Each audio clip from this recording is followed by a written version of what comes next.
We now take you to the broadcast of It's Time with Reverend Nathaniel W. Martin. Here's Reverend Martin. Thank you, Dr. Blackwell. Good morning, good afternoon, good evening.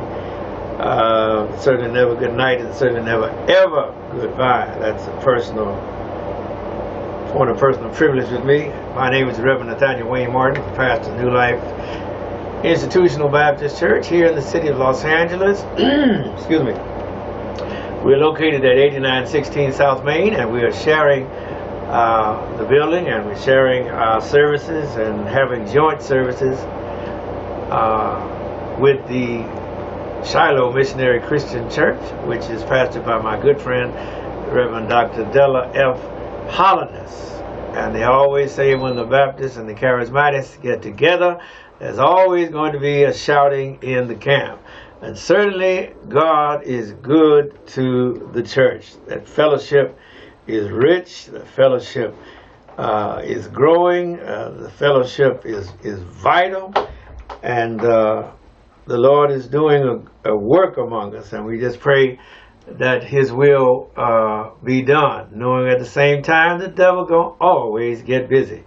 But we continue to pray. We ask you to pray for us and pray along with us, and come by and worship with us if you are in the area.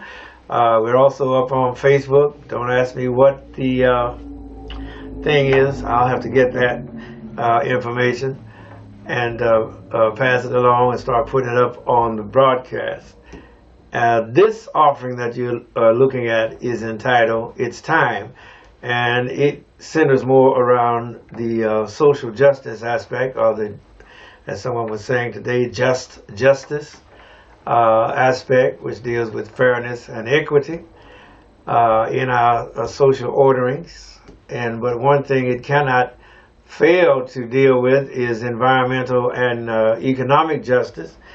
I'm sure when I use the word environmental that you can begin to relate yourself to so many of the environmental disasters that are becoming obvious or apparent in our country and in our world. One cannot help but look at the collapse of the Champlain Towers there in Florida and make a connection with environmental justice. What failed, what caused the failure, and the like. And then, of course, one can think about the lead in the water in Flint, but there's lead in a lot of the waters around our city, metropolitan areas. And if not lead, then other equally lethal pollutants that are populating and infiltrating our waterways. I know here in the city of Inglewood, they're playing dice with the people who do the fracking. The people that do the fracking, once they hit the water table and pollute that water, they're simply going to declare bankruptcy, and the city of Inglewood will be stuck with that cleanup bill and no potable, drinkable, serviceable water. So we pay a high price just for economic profit, economic gain, and most of that gain will inhere to a very small amount. The profit is limited, but the penalty, the loss, the pain is always public. And I guess that is one of the definitions of capitalism as it is manifested, or as it is exhibited here in our country. But we must have environmental justice, and when I began to think metaphysically and existentially about the environment and how the police are in that environment and the fire department is in that environment, and every predator and every thief, and every robber, and every murderer, every rapist is in that environment. We really need to control and work on our environment. Not only just what is near, but also that which is afar off, because we are impacted directly and indirectly by things that occur in our environment, of which you and I may be oblivious, but that does not mean that we are not affected by it, or that it may not have an adverse effect upon our lives, which is one of the reasons why we know we need reparation, which is deal with the economic factor, because of the fact that the gains from slavery are ongoing to the present. But not only are those gains ongoing and having a present effect, but also, the pain, the trauma, the harm, the brutality of that slavery likewise is still manifesting itself.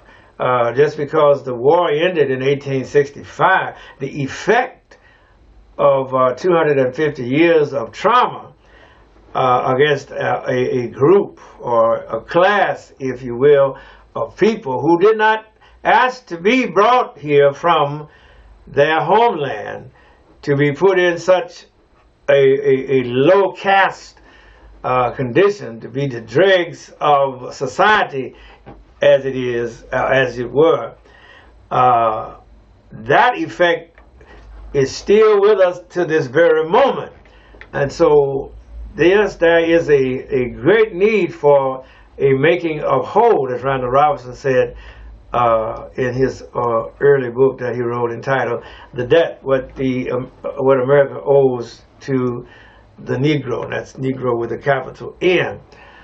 And so we cannot stress enough the long, lingering consequences, results, and effects of slavery, even to the very moment. Well, you say, well, I didn't know nothing about it, but the effect is there. I didn't do it, but the effect is there. I wasn't a slave, but the effect is there. I'm not a slave owner, but the effect is here. And so these things require us to be very proactive in our social interactions, realizing that the past is never past, but it is present. I guess that's what adds such weight to the statement, the verse in the Bible that says, Jesus Christ the same. Yesterday, because yesterday is not gone, today and forever. So we only dealing with the great now, because the past is not past and tomorrow ain't here. Help me. Let me read my reparation scripture, which is in the book of Deuteronomy, chapter 15, picking up the reading at verse 12. This is what it says: "And if thy brother, an Hebrew man or an Hebrew woman, be sold unto thee, and serve thee 6 years, then in the 7th year thou shalt let him or her go free from thee. And when thou sendest them out free from thee, thou shalt not let him or her," mind you, "go away empty, but thou shalt furnish him or her liberally out of thy flock, and out of thy floor, and out of thy winepress, of that wherewith the Lord thy God hath blessed thee, thou shalt give unto him or her." Notice, if you please, my emphasis on the whole order of mankind, not just the gender male, but the order of the anthropology, male and female. That's how God made the world. And what affects one affects all. And so when you had a slave, then when the time comes to release that person of their slave duties, you had an obligation to make him or her whole, so that they did not leave there like the slaves in America, just kicked out the plantation, no clothes, no shoes, no employment, no money, no job, no credit, nowhere to stay, and nowhere to go. Now, what is that but slavery by another name?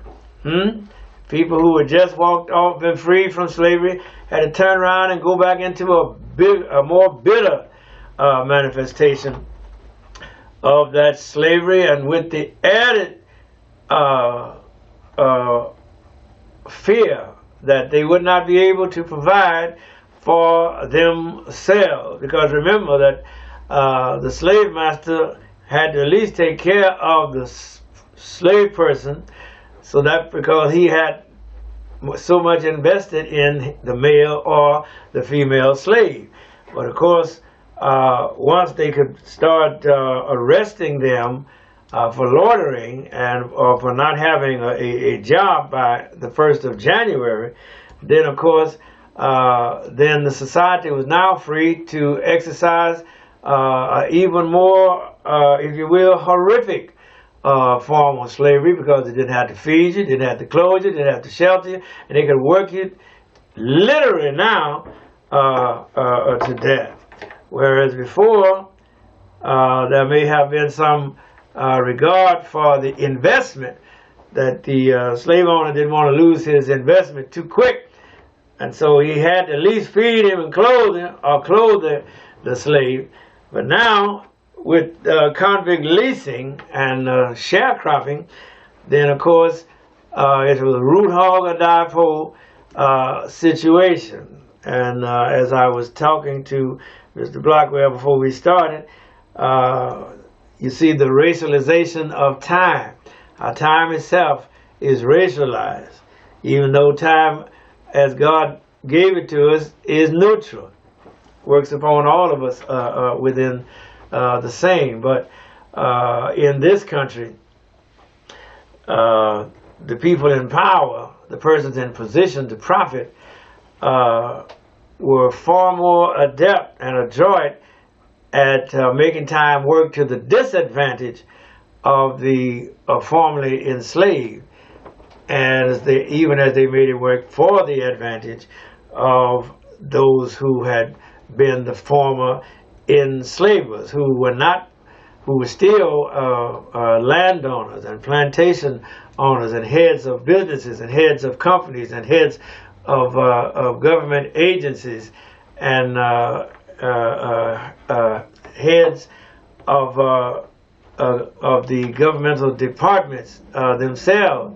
Because remember, those same traders who sought to betray the country and overturn the country that they might profit by slavery, after the war ended and with the ascension of Andrew Johnson to the presidency, they received a massive pardon, a presidential pardon for treason, a presidential pardon to traitors, and those traitors soon rejoined and retook again their seats in the Congress of the United States of America.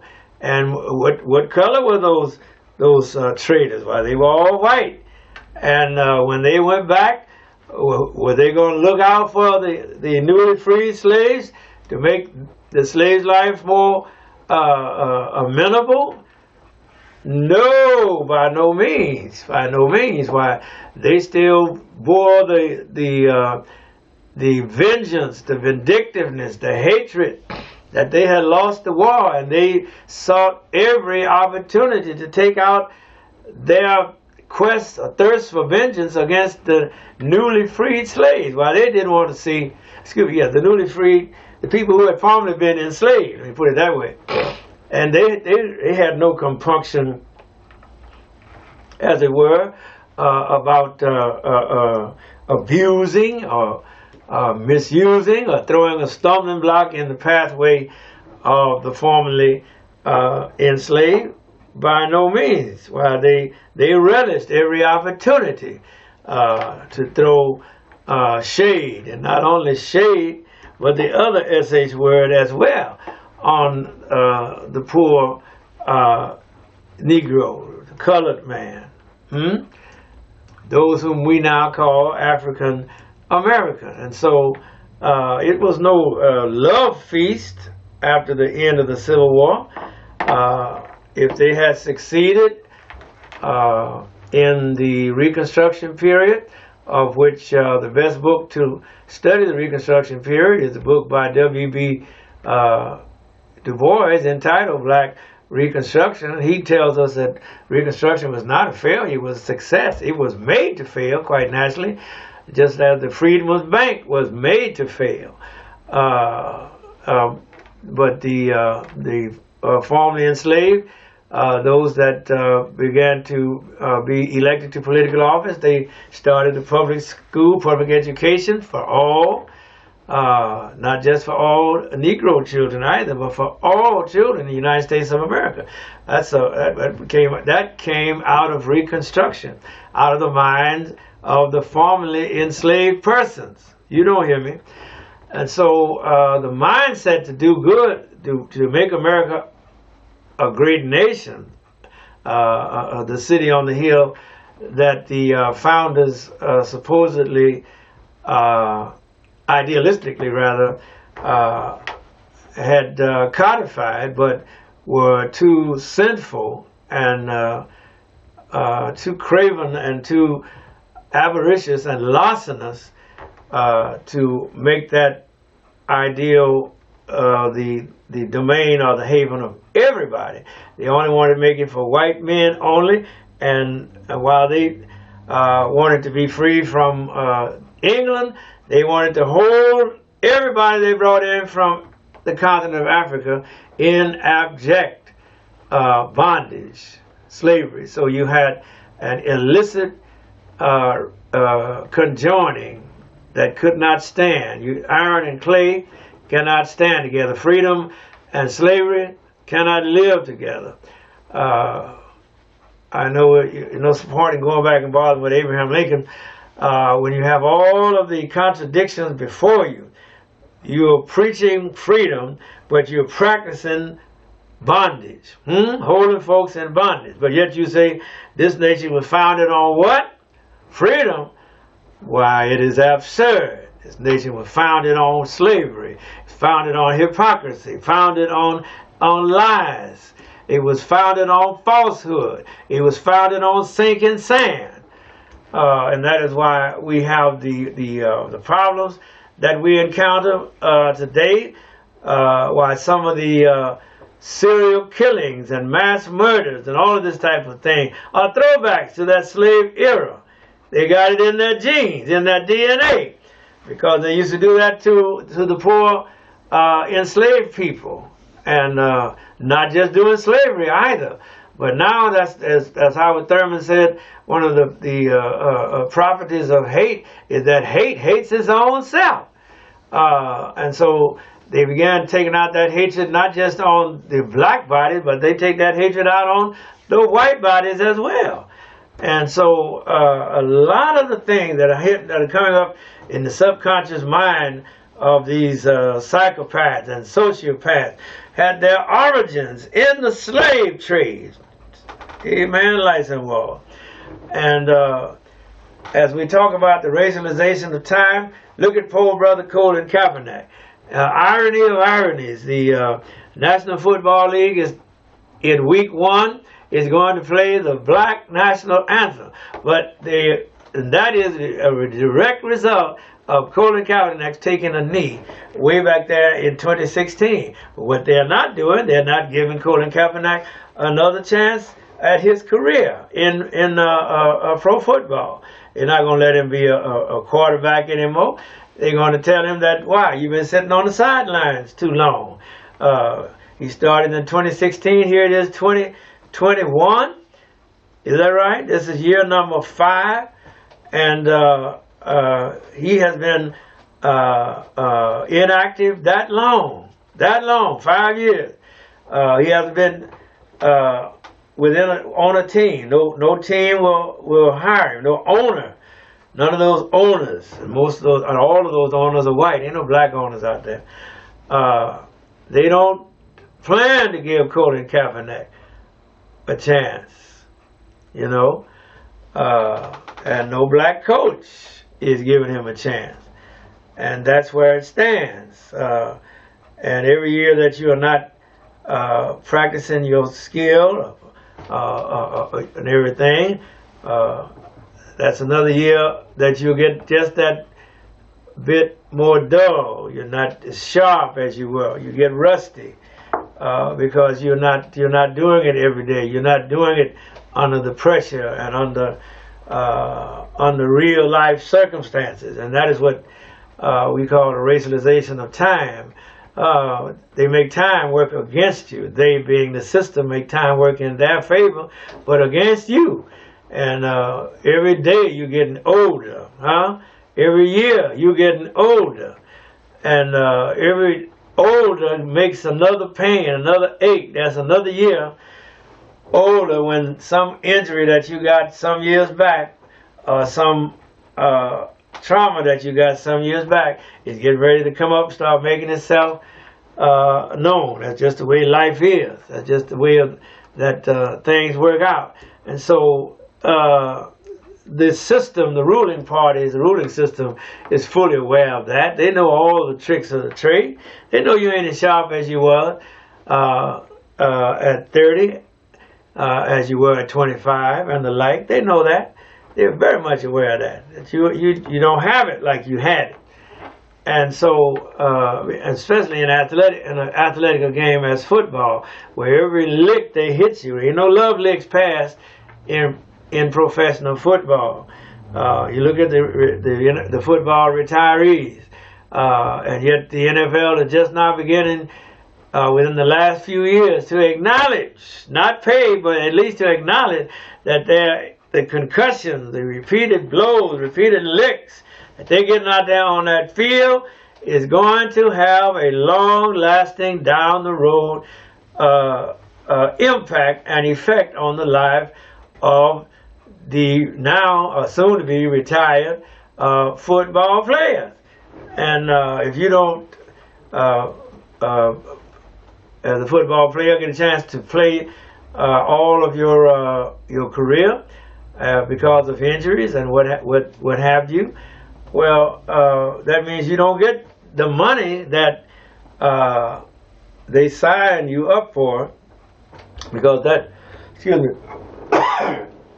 money is contingent upon you playing. And if you don't play, then they take that back. That money doesn't come to you. And I think people fail to realize that a football player has a hard life and a short career in order to make it in the NFL. It's good to see your name up there in lights, but them licks is coming, and they're gonna keep on coming until you retire. And the boys are getting smart enough now. When they start getting injured, they stop, so that they don't get a game-ending, career-ending injury. They take their time off. But in taking that time off to heal, as it were, then they lose valuable bonus money, signing bonus, playing money, and you lose endorsements and the like.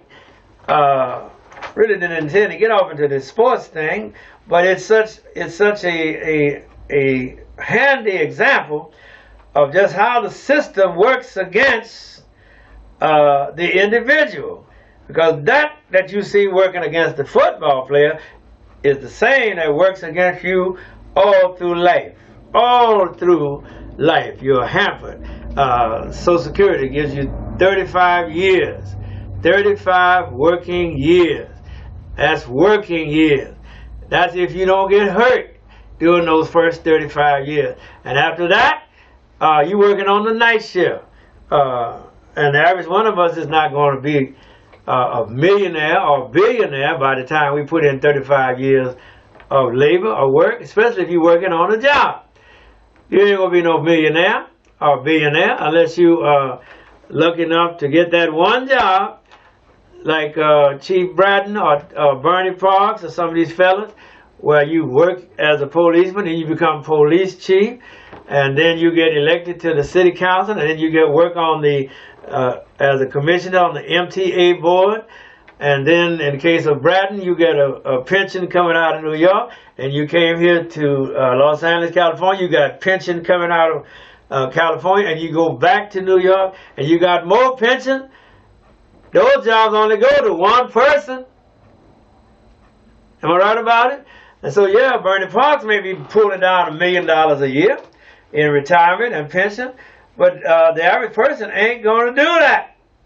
Ain't going to get that kind of a break or a job or what have you, where you get all your medical bills paid by the public, and yet you still putting down all these millions of dollars in retirement every year.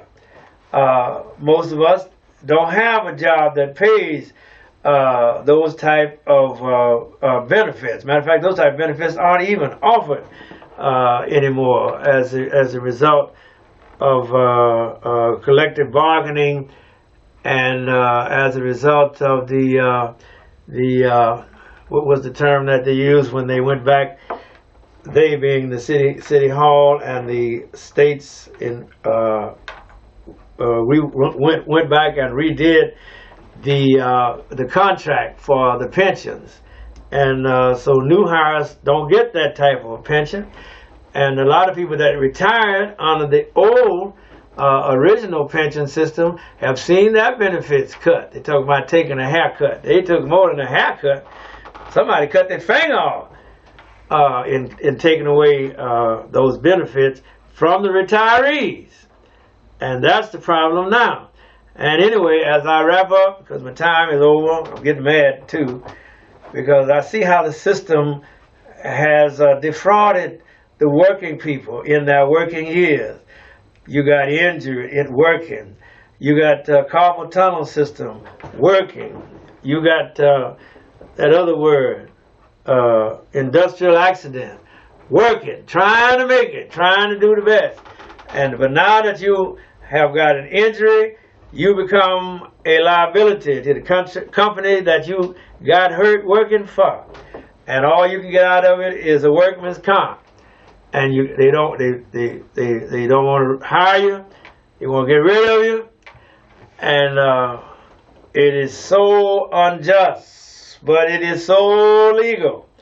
And so, as I wrap up, my brothers and my sister, you see why I'm always telling people: look, if you're working on these thankless jobs, they don't want to give you no decent hours. They don't want you to work 40 hours a week.